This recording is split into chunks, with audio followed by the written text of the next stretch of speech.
Welcome to Wildspire. You get to be a fly on the wall for my intimate conversations with entrepreneurs who are changing the world. I'm your host, Stephanie Benedetto, coach, storyteller, and unmarketer at The Awakened Business, helping coaches and change-making entrepreneurs unleash their inspired message and share it with playful unmarketing. I'll ask curious questions and explore uncharted waters with my guest today. Anything can happen when we step into the unknown of infinite creativity, and that's where we're going to play.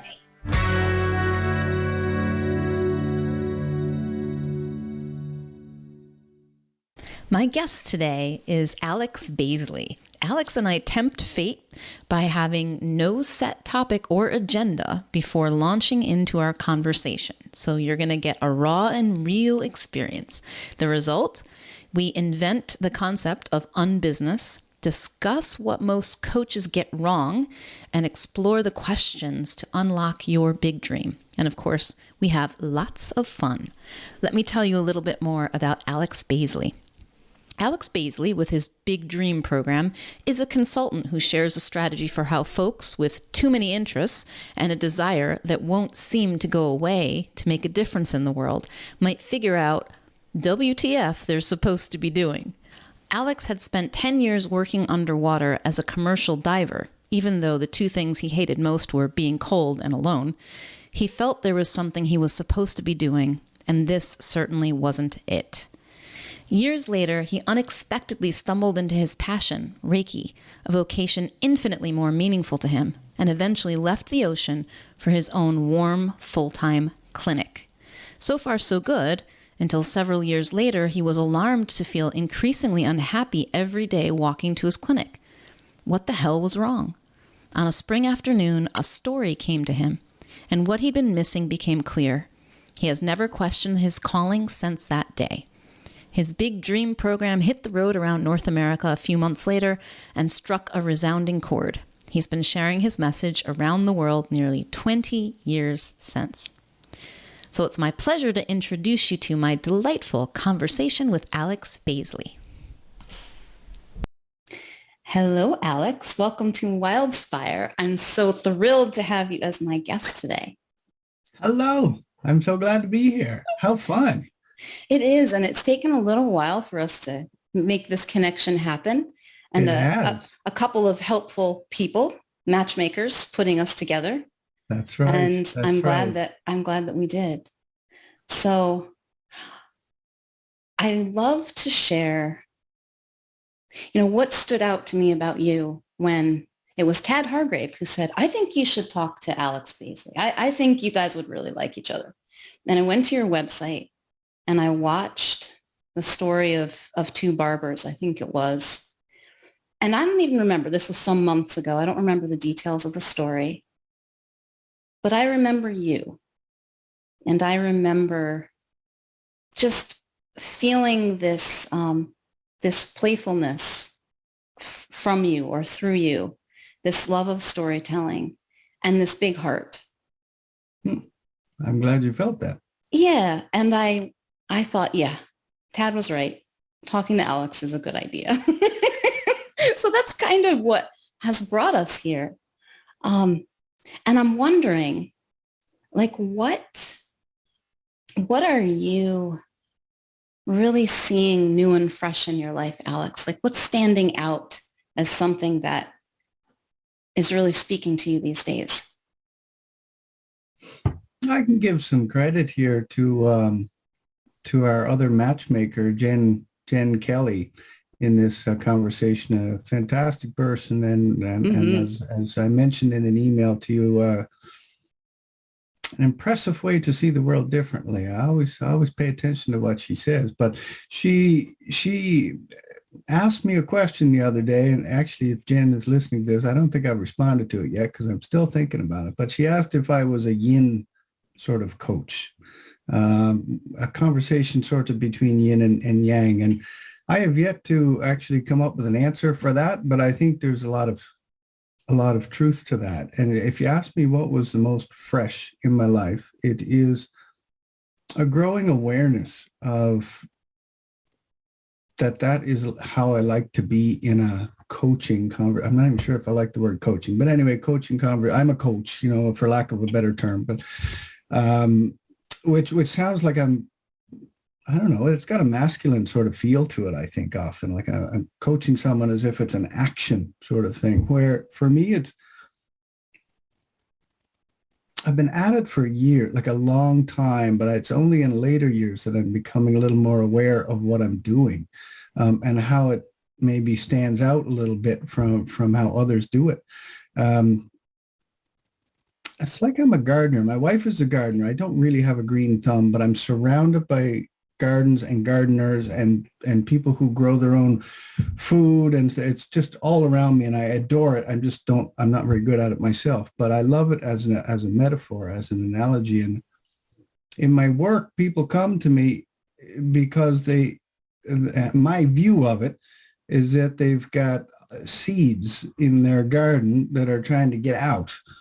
And is there some environmental conditions, some climate, some treatment that a person could give, some water, some nourishment, something to help the seed get out? So like the person has already come complete in my mind. And in what way, is there any way, in fact, that I can help along with other influences in their lives to help get that seed out? And I guess that's I'm kind of rambling already, aren't I? But that is something I'm very excited about. Is this whole, let me go on a little bit more. The self-help industry, which is very tied with coaching, has been like a lot of the motto or the underlying metaphor, whether it's realized or not about it, is that it's like you're looking at a tomato plant and you're telling the tomato plant if they do something differently, they're going to grow more successful.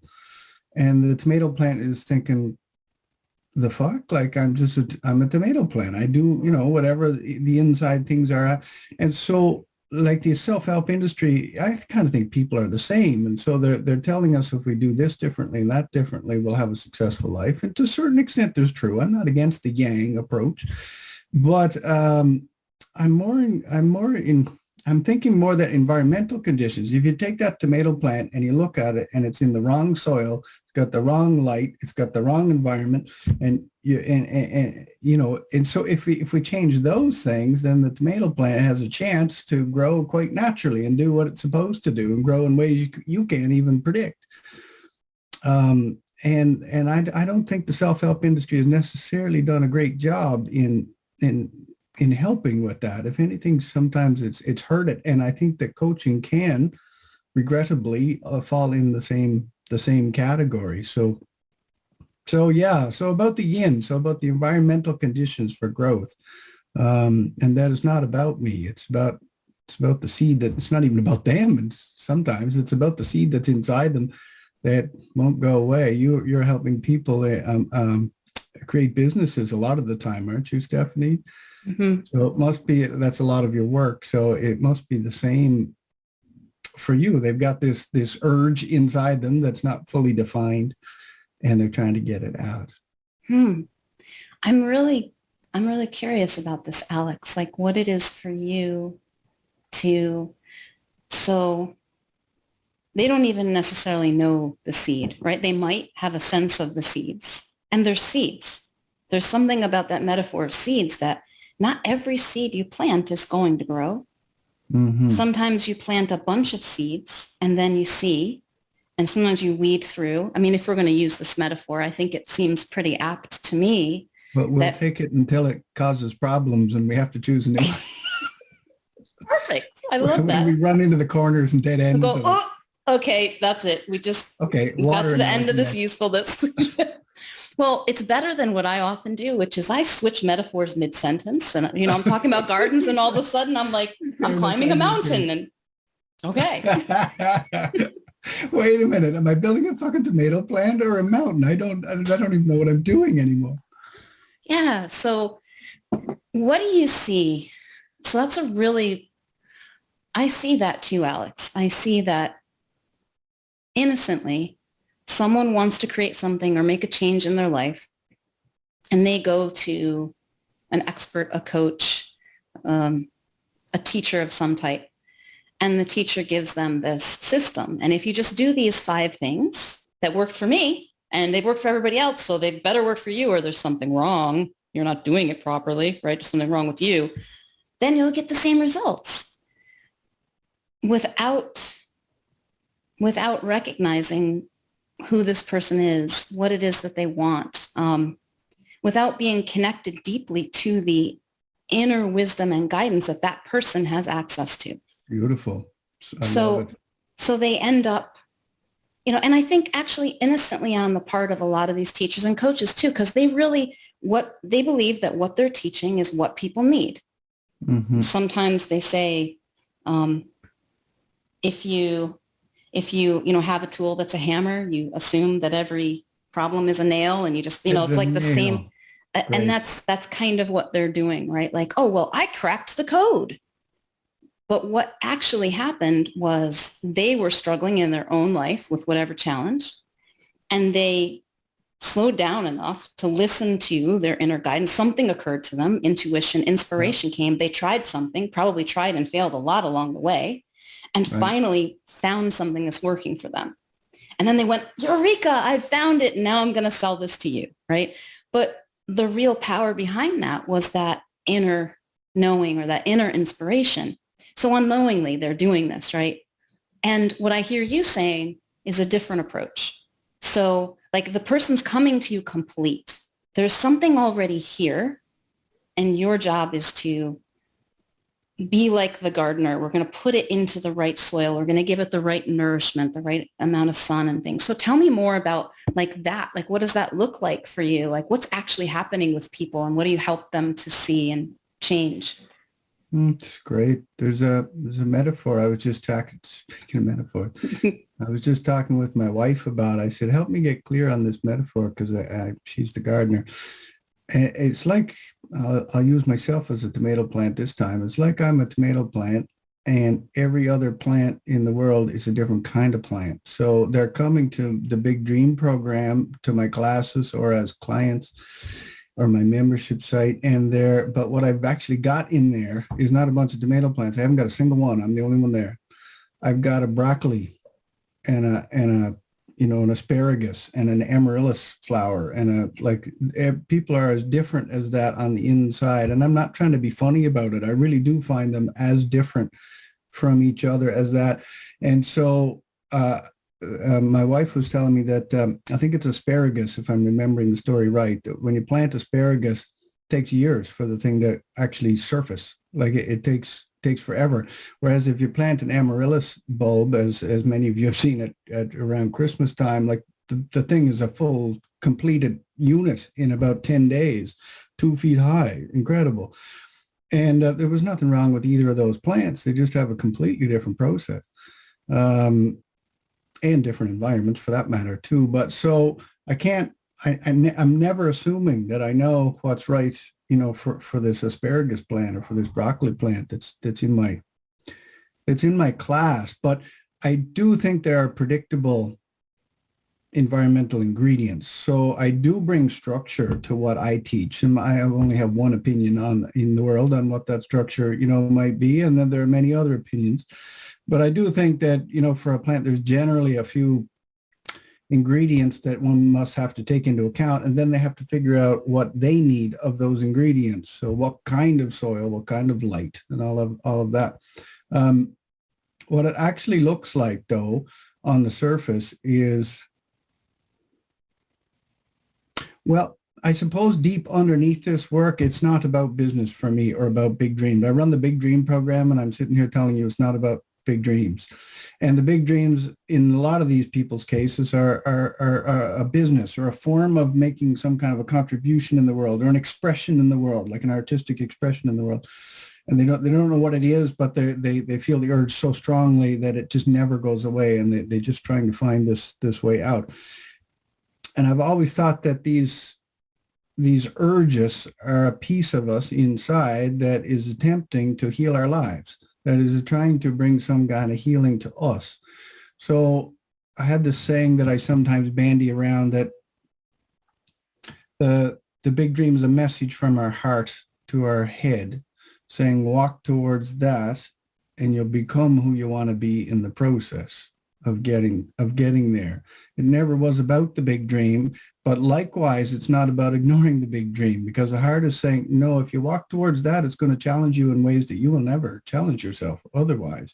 And I know that you want it badly enough that you are going to wander through comfort zone changes and kind of do what it takes. So it's like this prepackaged inner freedom tool when we have these dreams, or for some of us. I can't speak for everyone in the world. And so it's not much wonder the big dream or this business idea, this expression won't leave them alone, because there's a big piece of them inside that's trying to get up through the soil of the earth, or if it's a plant trying to get up through a sidewalk. As soon as it gets out into the open, then all sorts of marvelous things happen inside. Am I actually answering the question now, or have I gone off on a bit of a side trail? In order for me to answer that, I would probably have to remember exactly the question I asked, which I don't. So right. we're just in it. We're good. If we can agree to just enjoy the rambling, meandering paths that we may take, I think that's golden. That's just how I like it. Perfect. If anyone's listening to this is where the listenership starts to die off. What the fuck are they talking about? No, I have the most self-indulgent podcast. Wonderful. And I believe in self-indulgence as a way of life. Perfect. Like, if I'm going to create a business, let me be completely self-indulgent. I don't think that that's a bad thing at all. No, because truly, if you think about, let's go back to those plants, right? When a tomato plant has everything that it needs to grow and flourish and blossom and reproduce, and what does it do? It creates fruit that gets shared naturally with the world, right? Nice work. Same thing with asparagus and flowers and whatever else, like anything that you are. So be your self-indulgent self the most that you can. And just that's good for everybody. That's what I think. That's fantastic. It's like this orchid, and there's 8 different kinds of nutrients it needs to grow, and there's 2 still sitting over there, and it says, no, I don't need those. I'm fine. Thank you very much. Why the fuck would you say no to that? Like, that's nourishment that, it doesn't make any sense to not be self-indulgent in this way. Yeah. What are the things? So if we were going to translate this beautiful metaphor of gardening and seeds and hearing the message of your heart that comes in the form of a big dream, which I love that. That's a beautiful thing to say, way to express it. What are the things that you see for people to consider? So you said there's a bit of structure in that, like things to consider to help support that big dream and following the message of your heart. It's a great question. Like, I have the structure that I can certainly and probably will say right now, but I'm wondering if I could preface it by saying, in some environmental conditions that kind of come without saying but should be said, is I think one of the conditions to get this out is often someone who will listen to us and listen well to us and listen actively with us, which is I don't know you well, and I already know you do that extremely well, and I think probably, unfortunately, it's a little bit of a rare thing in the world. Certainly, there's a lot of people come to me who don't want my advice, and that's completely fine. They don't have anyone that listens like I do in their entourage, or at least without judgment or something. So I think that's like answer 1, and I'm kind of curious if it might be answer major right there. Like, if everything else is really just, these are Alex's ideas of a structure, these are Steph's idea of a structure, it does matter, but does it matter as much as the environmental conditions of listening? I'm thinking like of a terrible analogy, but if you had 2 kids and you paid attention to one and you didn't pay attention to the other, you know how that's going to work out. And so people really need, people with something, maybe all people, but let's talk about people with big dreams right now. I think they need someone to listen well to that. Maybe everything else is superfluous. Do you have any thoughts? Not sure if I ever said that out loud before, so I'm not even sure if it's true, but it kind of feels like it might be. I love that answer, Alex. And I'll tell you a little bit about how that looks to me. When somebody really listens and they're listening with no agenda, without judgment, and without a lot on their mind. So they're really not doing a lot of their own thinking, Well said. Right? Good point. There's a space that opens up in that where all of those things that are the seeds inside of that person have a chance to sort of let themselves be known. It's almost like the person starts to notice that they're there and they can just talk about them. And there's a quiet that happens. I think that listening that way brings presence. It's meditative. If we settle into it that way. Oh, I love which helps the other person to settle. And then they start to hear their own inner nudges. They start to feel the stirrings and they can hear. It's just really useful to actually have a space where you can hear yourself think. Because just like you did just a couple seconds ago, just like I notice all the time, I'm like, oh, isn't that interesting that I said that? I didn't know I was going to say that. And you said, is that really true? Let's explore it. Let's see. And I suspect that, that's it. Okay, so I'm gonna out myself now, Alex. So here we go. You've prompted this. You said like it's really not about the big dream. I know I've got the big dream, but it's not about the big dream, right? So I don't even feel like I can call myself a business coach anymore. Now, I happen to play with a lot of entrepreneurs, but it's not about business. What it's really about is it's really, truly, it's a spiritual awakening. What I'm doing is just helping people to connect with what they actually are, who they actually are, and how this beautiful design of being human works.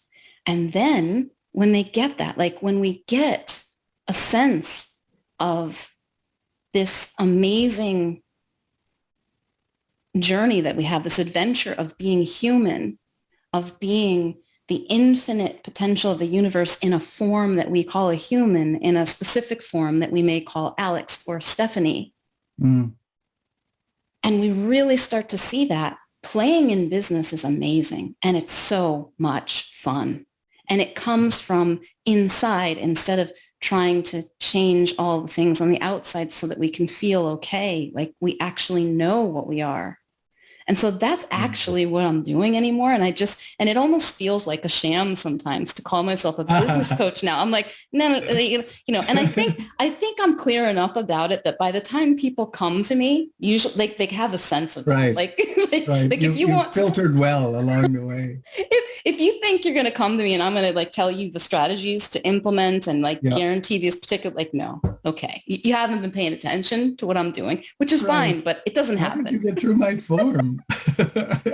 like really, without knowing this. But even that, like I would welcome even that because, wow, we're all such beautiful beings with so much creation. Like I can't help but see how the universe is creating through us all the time. And for me, so you're like this seeds in people, right? What I have a sense for, I feel like there are these co-creations dancing around people. It's like the universe is inviting people to all kinds of things. And all I have to do is sit down and talk with them for a couple minutes and ask a few questions. And I'm like, oh, what's that? Oh my gosh, what's that? And it's like, and I have a sense of what would love to be created through them. However, they get to choose. Yeah, like that's how it feels to me. I think it's similar to what you're saying, but it's just how my experience of it. Of course. And so I'll kind of toss things out and say I talk about flipping over stones. See here, I'm changing my metaphors already. Like what's under there? Yeah, what's up? Oh my goodness, what's that? Right. And just play a little bit in there and see.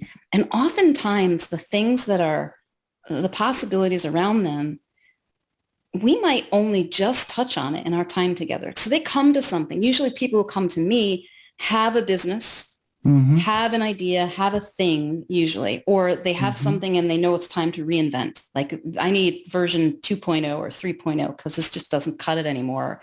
I'm just not having fun with this thing. I still love it, but what's going on? So there's something bigger than what they know that wants to move through them. And that's kind of what I'm playing around and poking at. And often we just begin to touch it in our time together. And it's not for 6 months, a year or more after we have our fun together. That makes total sense. That it actually starts to show up in their life, which was a little puzzling to me because I often find that what they come in with is, I'll tell you this too. See, you're getting all kinds of confessions out of me, Alex. I see why your clients must like you because I'm like, my calling. I should be an investigator or a spy, or a priest, perhaps. True. I don't know about that. Yeah. So it's like I have tried in the past. I used to be a teacher who taught strategies and like follow the system because I love connecting with people and sharing with people. And I don't do a lot of teaching anymore. Certainly not the way I used to. Yeah. It's more of leading experiences and explorations. That's more what I'm interested in. But every once in a while, I play with, I'm going to create this journey. So I have this like messaging journey. I'm like, okay, they're going to be different stages. And they're loose enough that, people could flow within them and find their own message. Like it's a messaging journey, right? So it's got to be unique. And inevitably, I'll do this like 8-week thing. And by week 4, it's like, we're doing a 180. And I'm throwing it all up in the air and going, okay, guess we're going this way now. Right, and it's right. The plan got us started. Yeah, it's a mutual agreement, by the way. It's not like it's been hijacked or this, and I check in, but it does not serve people for me to just follow a script when there's something truly alive that wants to emerge. Like, why wouldn't we follow that? And I can't tell you what that's going to be on day 1. We won't know till we get there.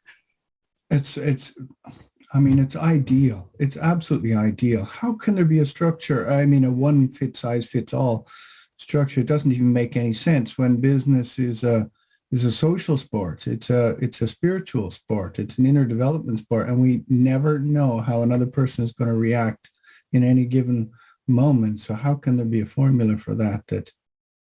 Anyway, I love everything that you're saying. I have this image in my head of, I don't know, like maybe I could improve upon this with some thought, but just some curtained doorways around the person, around both of you. You got a table, you got cards out, and knowing you probably have colors and markers and everything else out. But there's got these, curtain doorways, and you go, okay, ready? Get your pen ready. What do you think of that? Oh my God. So, new ideas come out. It's fantastic. All these I could see a lot of new influences in your client's life as a result of going through a process like this with you and you holding the container for it. Yeah. How would it be approached otherwise? Like I'm imagining the average person, I can probably even speak for myself to some extent, but the average person will sit down and they're trying to make something new happen, is that they sit down with their pen and the paper or their computer and they think basically along similar lines as they have already. So you're basically throwing them in the middle of a theme park and taking them for a ride on the Ferris wheel and saying, well, what do you think of it from up here? Well, looks kind of different from up here. I think I might do that differently. Oh, it's one of my favorite things to do is just use play as a way to get us out of even being to the point of being crazy and ridiculous, to break us out of the box we don't even know that we're in. There's your quote of the century right there. It's just, and plus it's so much more fun. It takes sometimes a little bit of coaxing to get people to do that. We have so much thinking about business and profit and money and selling and all the rest of the things that we think come with business, ugh. But when we do... Exactly the right response to that. Thank you. Kind of a sick sort of sound. It wasn't even a word. It was Like I'm going to throw up. Yes, it was my vomit noise, definitely. Yeah, I like it. I like Hurl. Hurl is the word I would use for Can you that. put an emoji on the screen later? Yeah. It's true. It's like an unlearning process. I'm still unlearning, and I've been at this for a long time, nearly 20 years. And amazes me that another week will go by and I'm still unlearning something. Like, what do you think marketing actually is? Or what do you think business actually is? And how does money work? And it just, you're right, it comes prepackaged with a big, I mean, one of my big things is that I carry, the flame for is lifestyle, because you see people, like if I say picture a dentist office, you can picture it. Picture an acupuncturist office, you can picture it. It's like, no, there's no template that one is forced to follow necessarily, depending on the field. And I got it out of like commercial diving into Reiki. I found what I love to do, which is still what I love to do, is energy work. And I built myself a prison in which to perform Reiki in, and it took me years to realize why I was unhappy going to work when I found what I love to do finally. And it's because I love energy work. I don't like being in an office. It never occurred to me. It's embarrassing to admit it, but I see this around me all the time to this day. And so that's a drum that I beat with a lot of yang, actually. Bang, bang, bang, bang. Listen to me here. Anybody who'll stand still long enough, listen to me here. Just to consider it, because if you want an office, then that's great. And I know people that do want an office because they're at home with kids and the chaos and all that an office is an oasis for them. But choose it because that's what you want versus that's what you have to do. I think I'm responding to what you said. I think you are too. Once again, I can't remember. So we're going to say, yes, you are. We're going to say yes. Yeah. Thank you. Thank you. Not sure where I'm going there, but just lifestyle, I guess. And I remember where I was going is that business comes with this set of prescriptions that we don't even realize that we're inheriting. When I was first trying to sell my Reiki sessions here, and when I moved back to Canada in Guelph, and I joined the Chamber of Commerce, and I went to Tuesday morning networking business breakfasts with my leather shoes on and a trench coat that my wife bought me so I'd fit in with these Chamber of Commerce folks. I made some of the best friends of my life there, actually. So I got that out of it. But it was painful thinking back. Trying to flog Reiki sessions at the Chamber of Commerce is not an easy, Jesus, it's just not the right fit. It'd be easier if I was a real estate agent or something. And so there, another example of how business came to me and to many of us. Luckily, some people have seemed to avoid it, all this whole set of prescriptions, but most of us haven't. And here's how you need to market your business is what no one told me, but I picked up from the world. And then I met Tad Hargrave, and thankfully he unraveled all that for me. Oh, yeah. Oh, yeah. One of the things I started talking about a couple years ago was unmarketing. And it's not a strategy. It's not an alternative to marketing. In fact, it's kind of a joke the way I talk about it. Unmarketing is, you don't do marketing anymore. What if you didn't? Because guess what? You've made up marketing to be this big, ugly, scary, icky, salesy, horrible thing. Don't do that. Now there's just you doing what you love and sharing it with people. How would you like to share it? What would be fun? What would be interesting? There are a million ways or more that you can do that. And it just sort of it's like a clean slate. Like you just don't do that anymore. And we don't realize how many stories we're making up about so many things. Anything, I guarantee, anything that feels uptight, feels uncomfortable, feels impossible, unacceptable, we have a story about it. Because there's what is, there's reality, there's a fact, and then there's the story that we make up about it. And that's what tortures us, not the thing. There are obstacles, absolutely. There are challenges, hell yes. But we're making up the part that's painful. And when we can see that, it gets a lot easier. The question in my head of if on marketing, then what would be what would be unbusiness? It would be throwing out all your ideas. Let's make it up, Alex. Okay. You throw out all your ideas about what business is. Yeah. Yeah. Yes, let's. And Let's coach us. We'll flog any insight we can we can tame. I got something else figured out. Sales page. I think it's what you're doing. Unbusiness is living your life, period, and allowing it to be a life of abundance. Like living your life in such a way that your needs are met and you naturally, from the overflow of your abundance being met, share and create and provide for the world, right? Like that's at least my initial stab at it. What unbusiness would be like. Job done, I think, Steph. Next topic. That's great. You don't have anything to add to that. Come on, Alex. I know, because I think you're doing it with, it sounds like that's what you're doing. It's like, how do you want to live? Where do you want to be? Who do you want to hang out with? Like, what would you love to create? What's your created life? And then, okay, well, working backwards, like kind of, or playfully, like looking at these particular things. I'm guessing there's some specific things to look at. Like, okay, let's start exploring. I notice you've had your word playfully there, though. Yeah. Yeah. I did. A bit of Steph's spice on the top of it. Well, it's hard not to do that. Perfect.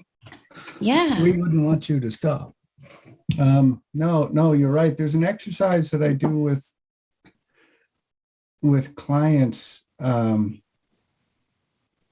which I guess I won't even try to explain it. I'll just tell you what it is. It's called Locked in a Coffee Shop. And it's that if you're in a new city or town someplace, very exciting, beautiful sunny day, and you're very excited to be there and you're exploring, and you come around the corner and you spy this jaw-droppingly amazing coffee shop of some sort. Whatever picture comes to your mind is perfect. But anyway, you go in the coffee shop because you can't help yourself.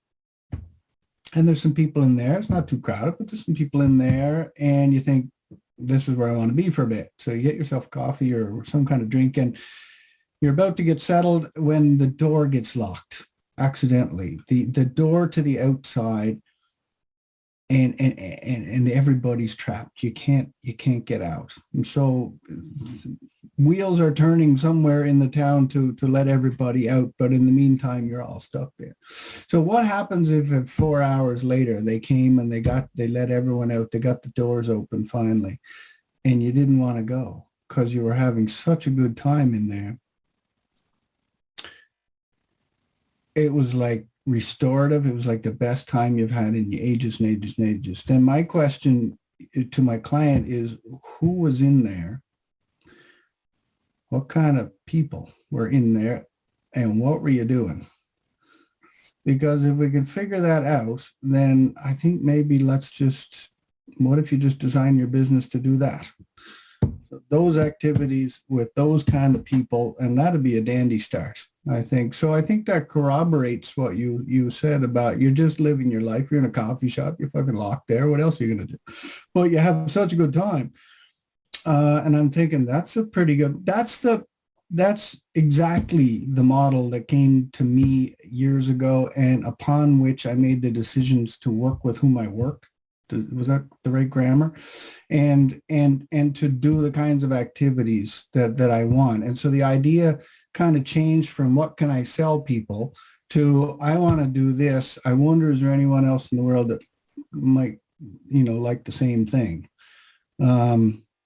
And thankfully, a lot of us in business, we don't need thousands of people to like what we're offering. We need 20 or 200, depending on the business model.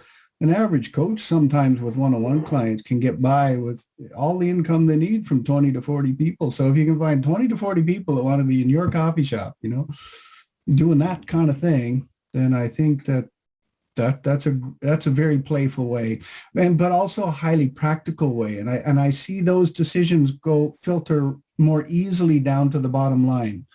There's no formula for sure about money, just like there's no formula about any of those other things. And sometimes it's a spiritual journey. But the route to money, I think, is easier if we're doing what we enjoy and offering what we enjoy. And so I just find it a very practical way to start designing a business as well. Yeah. Here's something that comes up for me. So I got a bit of a trickster contrarian bent that often comes out too. Yes, that doesn't surprise me. And I've tried not to acknowledge it for many. I've been waiting for for many a year. So here's the interesting thing, and I like to play both sides of this. Again, I'm saying play because it really is like that for me. On the one hand, like, yes, you actually get to create your life and your business in a way that you love, doing what you love with people you love, anyhow you want, throw out the rules, reinvent them, create your own, or don't have any at all. Whatever you want, make it up. I talk about business like a game. What game do you want to play? What's your object? What are the rules you want to play by? How do you want to set this up, right? Fun. On the one hand, like, absolutely yes. And on the other hand, what I've seen is that we get so confused about where our experience comes from. And it really looks like I'm working at this 9 to 5, or I'm stuck in an office, or I have to travel all the time and I hate it and it's making me miserable. But when we recognize, when we get in touch with what we really are, right, and start to see the freedom that we are inside and how the stories that we're telling about these things, we can fall in love with anything. And when you fall in love with yourself, with being, right, all of a sudden that 9 to 5 isn't such a suckfest. Right. All of a sudden you find, I actually kind of like some things about it. Now you still might prefer to create something totally different. And in many cases, people will. But I've seen people come in like, I'm done with my corporate job and I did it myself. I came from an internet marketing background and I spent close to 10 years like immersing myself in customer avatars and niches and content marketing and doing all these things and following these practices and creating tripwire products for this thing and product launch formula and whatever else, right? And I was like, no, I'm not doing that anymore. So I threw it all out. Like, I'm not going back. But then when I started to fall more in love with my life, I realized, those experiences and all of that, the background, like, I actually do kind of still like some things about marketing when I don't have to do it any particular way. Like, I still like that conversation. I still dig it. It's communication. That's what it is to me. That's what marketing really is in its simplest form. It's just communicating, sharing a message. And how beautiful is that if it's your heart's message, it's authentic and it's easy and it's compelling. And you don't have to have a formula to do it. And there's very little structure necessary. Right. So it's sort of like, it's funny, like, fall in love with your life and then maybe you change your life, but maybe you don't have to. Oh, right. You know, like, and it's sort of, where do we fall on that? And so I like to play with both and see where we end up. And it's really interesting sometimes. Me too. You and I are singing from the same choir book.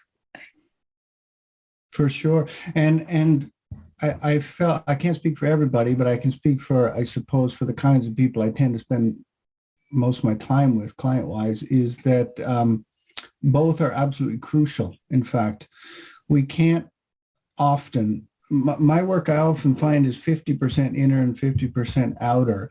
And I don't really have a terrible amount of interest in one conversation without the other. One fuels the other. When I was a commercial diver, I was 10 years at it, and I was cold and unhappy, and I was pretty good at diving itself, but not good at construction work and the kind of labor that we were doing underwater. And I never did get any better at it. And it was so not the, like, if we were talking about soils for different plants, it was so not the soil for me. And it would have actually, I don't know if it would have killed me, but it would have killed parts of the inside of me. It already was starting to. I had to get out. And I remember for the last 2 or 3 years of that, berating myself at the worst, about, like, I was starting to read spiritual books and whatnot. And Alex, you gotta turn this around. You gotta be happy with what you have. And I still agree with that.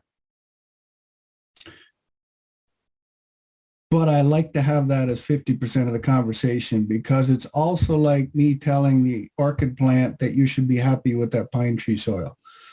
And nothing that I say is going to fix that soil completely unless they go totally rogue, like they're Buddha now. And then that's fine. And so I do think it's possible. But what I really like is the 50-50. So we work on the inner stuff and becoming more and more playful and happy, and actually get to the point where you were describing about yourself with the marketing, so that if you are toying with a new direction, like a business or some life project, and you're not happy with what you're doing, but you remove some of the desperation out of it that way. So you're doing the internet marketing stuff based on when you like it and the parts that you like, versus the desperation of having to. Very different things. I remember I still have, in fact, a very close friend and colleague, a naturopathic doctor here in Canada, who's really renowned in the country. She's amazing. But in early years, in fact, she and I used to drive together to these darn Chamber of Commerce breakfasts. And so we chatted in the car. But she said, from a naturopathic, and in those days I was Reiki Master. That was my title. I didn't have Big Dream Program. I wasn't doing anything else. Reiki Master. And she said, from a naturopathic doctor standpoint, she said, maybe it's true of all naturopathic doctors, I don't know, I only speak for her, is she said, I like to come at things from the outside in and the inside out at the same time. So if there's some kind of illness or imbalance in the body, I'm not going to make them suffer 3 more years just until we get to that special meditative place that fixes the original problem. I'm also going to give them balm or salve or, acupuncture, whatever it takes to soothe the outside and try to meet the inside halfway. And so it always stuck with me what she said. And I guess maybe I'm doing the same thing. I guess maybe you perhaps are doing the same thing, and maybe I shouldn't put words in your mouth. But it's also true that I think that working on outer stuff, but the right outer stuff, can lead us to the inner spot of the inner harmony as well. So I think she's right in the sense that we can come at it both directions. And I figure, as a practical guy, even though I speak like a hippie, I'm a practical guy. And I think I'm going to hedge my bets. I got this one life, I think, to live. And I'm going to approach it both ways. I'm going to approach inner happiness, and I'm going to approach this outer expression of myself and see what happens as a result. I think I'm saying the same thing you are, but I'm not sure. There's an art to what we do, right? Like there's the truth of what we are and how this thing called life works. There are certain forces we can point to, like gravity or the laws of aerodynamics. And then there's what we choose to do with it, And that's what's so cool about it, that I don't think that there's one right or wrong approach about, how you help people transform. No. I think, goodness, there couldn't be. Right. Oh, because it's unique to the individual, right? And it's why we need so many different flavors of helpers, therapists, mentors, coaches, consultants. Yeah. And I don't think the two are at all in opposition to each other, the outer and the inner. I think they go together. I see this more and more. And it's part of it's part of the game and the exploration I continue to be in, is like this, there's this formlessness that we are, this infinite potential that we are. And yet there's this expression in form. There's this idea that we have for something we might call a business. And then we bring it into form. And there's a dance that happens. It's not one or the other, it's both. Right. and they come together. So that's kind of what I'm hearing and what you're saying. And also how I see it is that, when I'm actually settled and not caught up in my overthinking about whatever it is that's tormenting me, Mm-hmm. I know what to do in this moment. If I'm, what did you say? I'm a tomato plant in pine tree soil.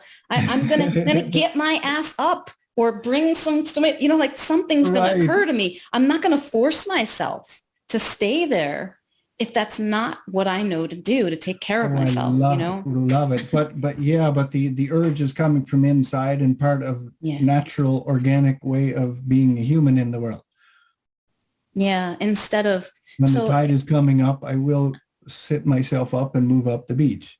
yeah, do I even have to think about that? I don't even No, need to just think about happens. it, right? It's just, we actually do know what we need when we're calm, when we're settled. And a lot of times we're not calm and we're not settled. And so we can't really hear it. And it gets through anyway. Sometimes it's just a lot more painful and it takes longer, but Right. somehow that's the miracle of it. Like it still gets through, bodies still heal even when we don't give them what they Jeez, need. hey? Even miraculously, of course, miraculously, but like the plant getting up through a sidewalk and you're thinking the tiny little plant and the concrete's all broken. You're thinking, how did you do that? Persistence. Um, what was I just going to say? I'm reading a book at the moment. I can't see his name properly. Thich Nhat Hanh. Is that how I say it? Thich Nhat Hanh. They call him Thay. Of course, he has just passed over or passed away. I'm not sure what words he would use for that. But the book is called The Zen and the Art of Saving the World. And I'm adoring the heck out of it at the moment. So that's why I'm bringing it up. But here's an example, a person that worships, that's maybe not the right word to use. Well, let's go with it until I think of a better one. Worships the inner life, like as a practicing Buddhist would. I'm nourishing some form of inner life. And at the same time, he was a peace activist under gunfire. He was on the high seas trying to rescue people out of the ocean, trying to escape from Vietnam. He built monasteries. He traveled the world and he engaged with world leaders and politicians, some of whom were extremely awkward to deal with. So he did that too. and so he was saying in his book that there's no difference between the two. And I sort of came to the conclusion afterwards of trying to think of a metaphor that would work for me. But I'm thinking I really like meditation. I do it a lot. I do it every day. In fact, I'm not even sure it's not just sort of part of who I am now. It's not so much an activity, but it's probably hours a day is what it adds up to. It's my favorite personal activity. And yet at the same time, if I'm sitting by a riverbank with a big long stick like Gandalf or something, and someone floats by me and they're fucking drowning, like, I suppose I'd stick the stick out. I'd attempt to help. I'd try to reduce suffering. And that doesn't mean I've left the meditation. That's a result of I'm here in the right place at the right time and aware enough that, oh my God, there's someone floating by. Where am I going with all that? Somehow the cross section or the inner dance, maybe to use your word, to between the inner stillness and action. And someone in his book described it as, what did they say? Well, meditation wasn't like, I can't remember the exact words, but it's not to be cold and detached from the world, from its beauty and its suffering. It's in fact to be able to interact with it in a much I don't know, in a better way somehow, more engaged or more still or more informed or stronger, more sustainable. And I love these topics. I really do. Yeah. What I've found, Alex, is that the more peace I have in my life, the more love I experience, I'm actually more accessible, more available, and more aware of what's happening outside of me in my world and the people around me and the world around me, and more engaged in helping. Because for a long time, I was feeling so unsafe in myself that it was scary to watch the news or look at what was happening in the world. And I couldn't look at it. I blocked it out. I dissociated. Now, if you would have sat down with me one-on-one, you'd probably find me to be I'm making this up, but most people have told me that I'm a compassionate and caring and thoughtful person. But, well, for example, I lived about an hour and a half north of New York City when 9/11 happened. Mm. People around me were devastated, including my now ex-husband, and I felt nothing.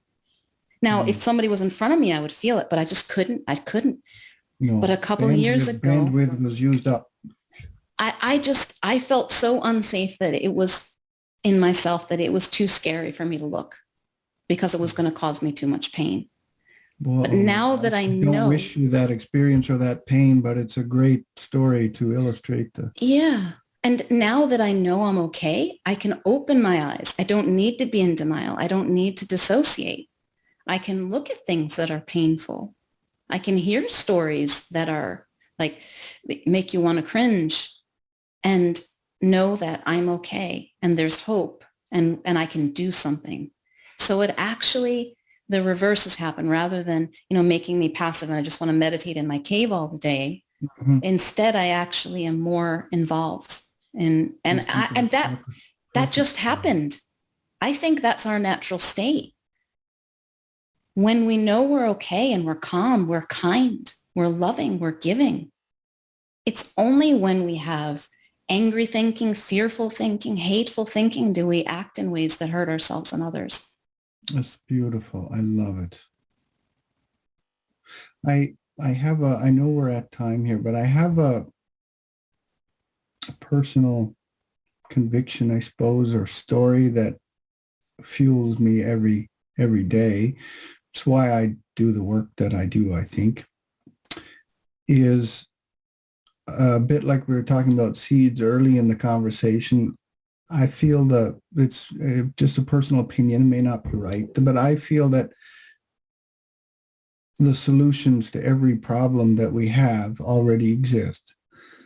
And the solutions are seeds in the hearts and minds of people wandering around right now today, somewhere, some sidewalk, some house, some office. Like it takes a lot of them, thousands, tens of thousands of them, but they're there already to fix the problems of the world, to bring peace. For instance, Ukraine is on all of our minds at the moment, Ukraine and the Russian people. And the solutions in my head, when I look at that, my mind goes to where are the solutions? Where are, and with the knowledge that they already exist. And in whose heart are they? And in whose mind are they? And although I can't necessarily reach that person, that's where my mind goes. And so for my work, what I'm attempting to do is water seeds wherever I do find them. And I find that so many of the people that I work with are leaving jobs that they don't like, that they feel are at worst neutral in the world, but usually they think it's bad. In my commercial diving career, I worked for the oil industry and I worked for fish farms. That's where I earn my money. So people, and now they're teaching workshops, leading kids into the forest and connecting with nature. There are psychotherapists that are bringing their clients to a riverbank instead of an office. These are the seeds that make the most sense to me to water. And I'm thinking that it's not about that client. It is in a way when I'm with them, but it's about the future generation. So in my head, I'm always thinking of the kids. So kids today who are anywhere between 5 and 15, and they're trying to figure out what they're going to do with their lives. And it might take them another 20 years to figure that out. But when they end up in the wrong soil, I want them to remember or know somebody that did this life thing differently.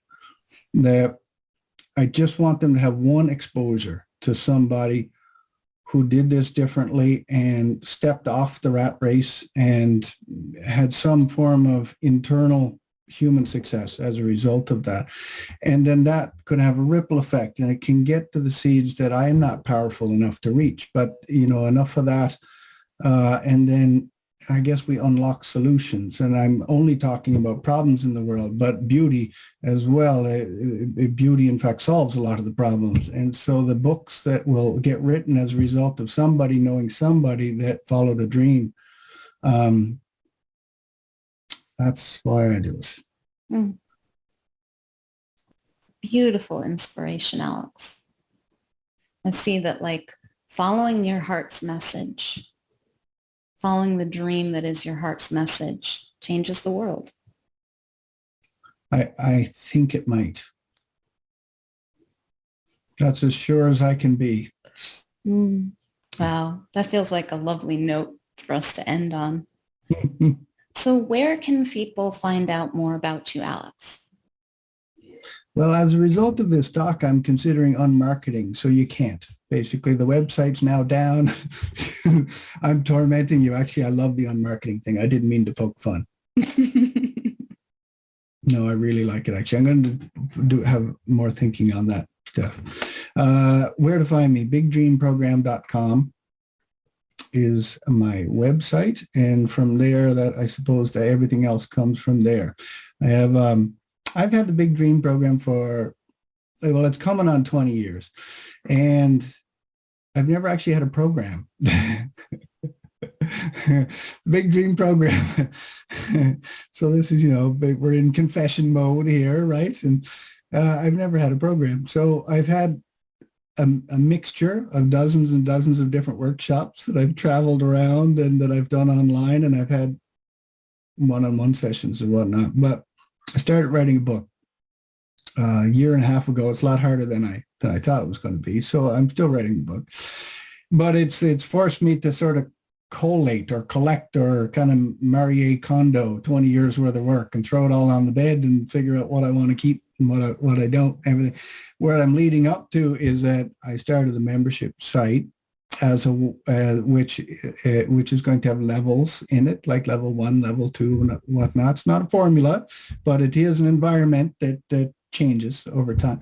And the membership site, level 1, is now up, and it's called the Fewer Regrets Club. So that's the thing I'm flogging these days, as you can tell here. A Fewer Regrets Club, which doesn't even have to be for anybody in business. In fact, it's a little broader than that. And we run people through a variety of canvases, which are not for everybody because they're a little bit of hard questions. But the canvases are, if you were going to die, if you found out you were going to die, sorry, I know that's tough and not for everybody. La, la, la, la, if you can't handle this, somebody. If you found out you're going to die in a year, what would you regret or try to squeeze in or wish you had done before it was this, you only had a year? What if you, and then we have several canvases. What if you found out you had a month? What are the answers then? The answers are different. What if you had a week? So what if you had a day? What if you had an hour? What if you had 10 years? And so we have these canvases, and what I'm finding is people answer very differently to each one. And I just find it a very cool, if a little bit harsh, way to kind of get out on paper, I guess this is what matters to me now anyways. And then we actually get started on those things. And there is checklists, and there is like yang, like let's get shit done. Every Saturday we have get her done parties and whatnot. But it's also using those things as an invitation to spiritual reflection or inner reflection or different sorts of tools so that we can bring them to bear in level 2 on the larger thing, like the business or whatever. So was that actually appropriate? I didn't mean to do such a big flog for my membership. Sure, it was. Anyway, that's what I'm up to. Flogging is such a violent word to me. I'm like, you're flogging it. Oh my. It is, I suppose. I'm from the Maritimes. I never even thought to question the word. You're right. It is violent. Wow. Yes. Perfectly appropriate. I think it's lovely what you're doing, and I'm happy to have people know about it. So cool. Well, thank you so very much, Alex, for sharing what is your big dream or a part of it. Thank you so much. I'm so grateful. Thanks so much for joining me for today's Wildspire conversation. If you'd like to receive a weekly Wildspire email from me filled with inspiring stories, unmarketing experiments, tips for playing your way to impact and income without the hustle and hype, insights from my spiritual business journey, and more, go to theawakenedbusiness.com/wildspire. Until next time, may you know yourself as the gorgeous wild creation you are.